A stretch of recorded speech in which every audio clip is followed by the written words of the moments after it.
Bunny, bunny, never stop.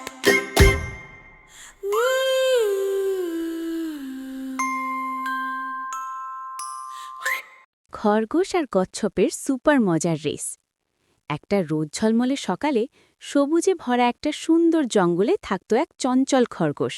তার নাম ছিল টুকু। টুকু এত দ্রুত দৌড়াতো যে সবাই বলতো ও দৌড়ালে বাতাসও হাঁপিয়ে যায়। আর ওই একই জঙ্গলে থাকত এক শান্ত ধীরস্থির কচ্ছপ যার নাম গোলু। গোলু খুব ধীরে হাঁটত, কিন্তু মাথাটা ছিল একদম ঠান্ডা আর বুদ্ধিতে ভরা। একদিন টুকু গাজর খেতে খেতে হঠাৎ চেঁচিয়ে উঠল, এই জঙ্গলে আমার চেয়ে ফাস্ট কেউ আছে নাকি?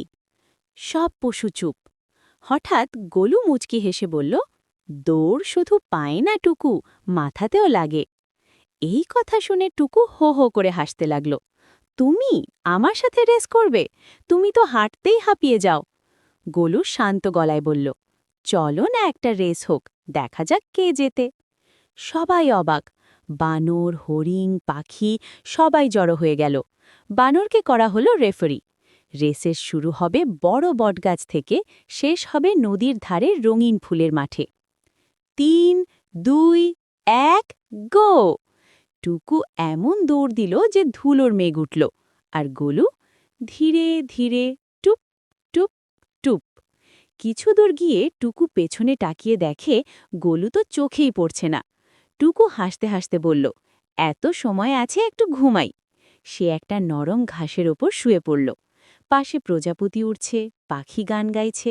টুকুর চোখ লেগে গেল। ঘুম ঘুম। এইদিকে গোলু ধীরে ধীরে এগোচ্ছে, হাঁটছে, থামছে, আবার হাঁটছে। পথে একটা ছোট ঢাল, একটা কাদা, সব পেরিয়ে সে এগোতেই থাকল। গোলু মনে মনে বলল, আমি জিতি আর না জিতি, থামব না। হঠাৎ বানর চেঁচিয়ে উঠল, ওই দেখো, কচ্ছপ শেষের দিকে পৌঁছে যাচ্ছে। সব পশু চিৎকার শুরু করল। সেই শব্দে টুকুর ঘুম ভাঙল। কি? গোলু!